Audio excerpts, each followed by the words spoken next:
तो ये एक इम्पॉर्टेंट हमारी सॉल्वेंसी रेशो है, जिससे हम किसी कंपनी की लॉन्ग टर्म सॉल्वेंसी को चेक करते हैं। ठीक है, तो सबसे पहले अगर हम थोड़ा सा ओवरव्यू ले लें कि total asset to debt ratio होता क्या है, तो देखो total asset to debt ratio हमें बताती है कि किसी भी कंपनी के जो एसेट्स हैं, किसी भी कंपनी या फिर किसी भी फर्म के जो एसेट्स हैं, उनके अंदर कितना पैसा जो है वो डेट का लगा हुआ है। जैसे एग्जांपल के मान के चलो, एक कंपनी के यहाँ पर 1 लाख रुपए के एसेट्स हैं, ठीक है, और यहाँ पर उसमें से 40,000 रुपए के जो एसेट्स हैं वो डेट के पैसे से खरीदे गए हैं। तो इस रेशो के इस इंफॉर्मेशन को प्रोवाइड करता है हमारा total asset to debt ratio.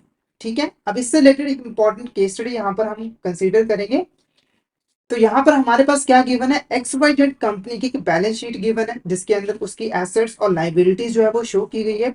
अब इस बैलेंस शीट के बेसिस पे हमें total asset to debt ratio जो है वो कैलकुलेट करना है, यानी कि पता लगाना है कि कंपनी के जो टोटल एसेट्स हैं उसमें से कितना हिस्सा जो है डेट के पैसे से फाइनेंस जो है वो किया गया है, यानी कि लोन लेकर जो है वो खरीदा गया है। ठीक है, तो बैलेंस शीट के अंदर सबसे पहले हमारे यहाँ पर एसेट्स गिवन है। क्या गिवन है, एसेट्स गिवन है। एसेट्स के अंदर पहले नंबर पे आती है करंट एसेट्स। करंट एसेट्स के अंदर कौन कौन सी एसेट्स है, हमारी कैश है, बैंक बैलेंस है, डेटर्स है, इन्वेंट्रीज है और प्रीपेड एक्सपेंस है। उसके बाद हमारे पास नॉन करंट एसेट्स गिवन है, property and plant and equipment, other non current assets given है।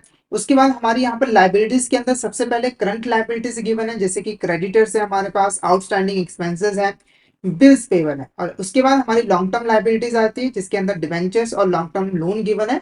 और लास्ट में हमारी इक्विटी आ जाती है, जिसके अंदर equity share capital, preference share capital और रिजर्व एंड सरप्लस है।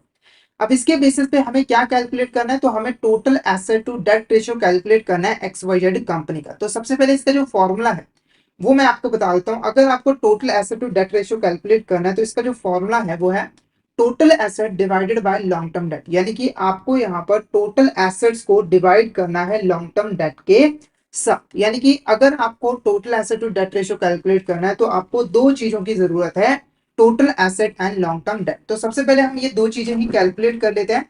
तो अगर हम बैलेंस शीट की तरफ देखें तो हमारे सबसे पहले आ जाते हैं यहाँ पर करंट एसेट्स। ठीक है, जब हम टोटल एसेट्स की बात करते हैं तो टोटल एसेट्स के अंदर हमारी जो करंट एसेट्स हैं और जो नॉन करंट एसेट्स हैं दोनों ही आ जाती है। ठीक है, तो हमें इन दोनों का टोटल जो है वो निकालना है।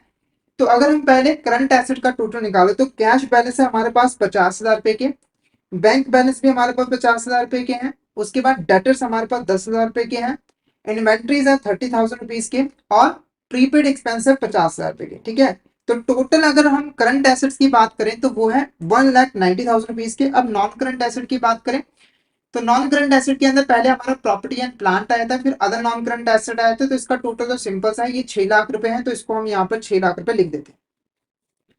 अब इसका अगर हम टोटल करें तो हमारा टोटल कितना बन रहा है, 7,90,000 रुपए। कितना बन रहा है, 7,90,000 रुपए। ये क्या है हमारा, ये हमारा टोटल एसेट। तो एक चीज हमने कैलकुलेट कर ली। अब बात करते हैं लॉन्ग टर्म लाइबिलिटीज की, यानी कि लॉन्ग टर्म डेट की। तो हमारे पास लॉन्ग टर्म लाइबिलिटीज के अंदर दो ही चीजें हैं, debentures and long term loan. Debenture है 4 लाख रुपए के, लॉन्ग टर्म लोन है 1 लाख रुपए के। यानी कि हमारी जो टोटल लाइबिलिटीज है, टोटल नहीं, टोटल लॉन्ग टर्म डेट की अगर हम बात करें, लॉन्ग टर्म डेट की, तो वो है हमारे पास 5 लाख रुपए। कितने की है, 5 लाख रुपए। तो दोनों चीजें हमने कैलकुलेट कर ली है। अब फटाफट से इसके बेस पर हम total asset to debt ratio जो है वो कैलकुलेट कर लेते हैं। तो टोटल एसेट हमारी कितने की, यहाँ पर 7,90,000 रुपए की है, और हमारे जो लॉन्ग टर्म डेट है वो कितने के हैं, 5 लाख रुपए के हैं। तो जब हम इसको सॉल्व करेंगे तो 7,90,000 को हमें डिवाइड करना है 5 लाख के साथ, तो ये आ जाता है 1.58। ये कितना आ जाता है हमारा 1.58:1। इसका मतलब क्या हुआ कि अगर हमारे जो एसेट्स है 1.58 रुपीज के हैं तो उसमें से 1 रुपए किसका लगा हुआ है, डेट वालों का लगा हुआ है। और ये जो रेशियो है वो ठीक नहीं मानी जाती है। क्यों नहीं मानी जाती है, तो ये रेशियो हमें बता रही है कि ज्यादा पैसा डेट वालों का लगा हुआ है और कम पैसा जो है ऑनर्स का लगा हुआ है। ठीक है, जैसे कि आप देखो 1 रुपए डेट वालों का है, 0.58 इक्विटी वालों का है, ऑनर का है। तो ये रेशियो हमारी सही जो है वो नहीं होती है। पर हमारा ऑब्जेक्टिव क्या था, total asset to debt ratio calculate करना था। तो ऑप्शन सी हमारे यहाँ पर करेक्ट आंसर है। Option C is the correct answer. ठीक है, तो इस तरीके से अगर आपके पास पूरी की पूरी बैलेंस शीट भी आ जाती है, तो अगर आपको फॉर्मूला याद है, अगर आपको total asset to debt ratio calculate करना आता है, तो आप आसानी से क्वेश्चन को सॉल्व जो है वो कर सकते हो। तो फटाफट से एक बार चैट बॉक्स में जरूर बता दीजिएगा क्या आपको ये वाली केस स्टडी क्लियर है, और अगर आपको डाउट आता है तो आप चैट बॉक्स में मैसेज करके पूछ सकते हैं। नेक्स्ट अब इसी केस स्टडी से रिलेटेड एक और क्वेश्चन है, what would be the total asset to debt ratio if XYZ company's total asset were decrease to 5 lakh and keeping total liabilities unchanged. ठीक है, तो अगर हमारी कंपनी की जो एसेट्स है वो 7,90,000 से डिक्रीज होके 5 लाख रुपए हो जाए, ठीक है, और हमारी जो टोटल लाइबिलिटीज है वो अनचेंज रहे, यानी कि हमारी जो लॉन्ग टर्म डेट है वो 5 लाख के 5 लाख रहे, तब हमारी जो रेशियो होगी total asset to debt ratio वो क्या होगी। तो देखो सिंपल सा फॉर्मूला आपको पता ही है, टोटल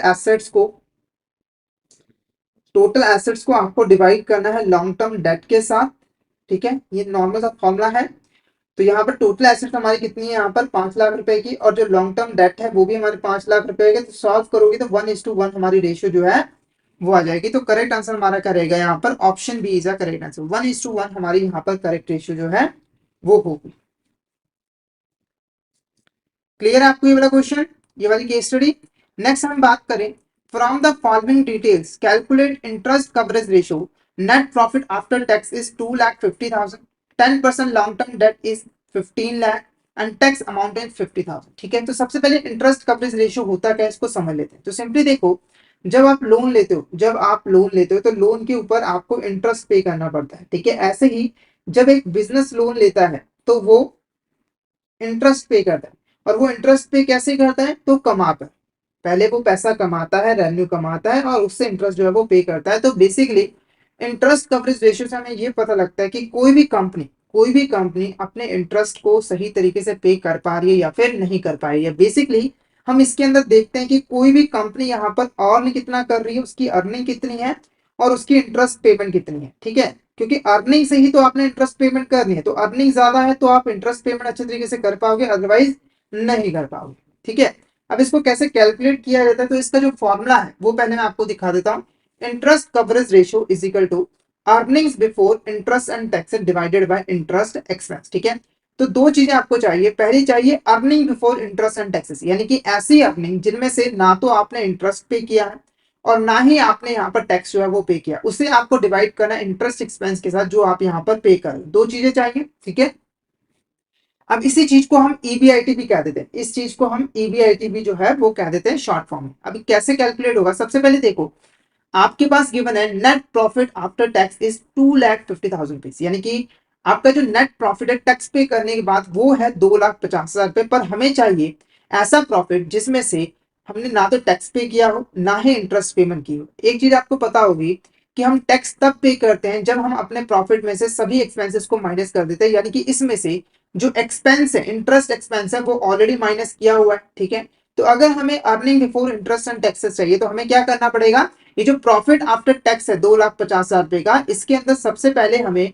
जो टैक्स की अमाउंट है वो प्लस करनी पड़ेगी 50,000 रुपीज। उसके बाद ये जो इंटरेस्ट एक्सपेंस है, तो इंटरेस्ट एक्सपेंस आप देखो क्या है, लॉन्ग टर्म डेट कितने का है, 15 लाख रुपए का, इसके ऊपर 10% का इंटरेस्ट पे किया जा रहा है, यानी कि 1,50,000 रुपए हमारा इंटरेस्ट एक्सपेंस है। ठीक है, तो जब आप इसको प्लस कर लोगे तो 2,50,000 प्लस हमारा 50,000 प्लस हमारा 1,50,000, तो ये कितना आ जाएगा, 4,50,000 रुपए। ये हमारा क्या है, ये है हमारा ईबीआईटी, ये क्या है हमारा यहाँ पर ईबीआईटी है।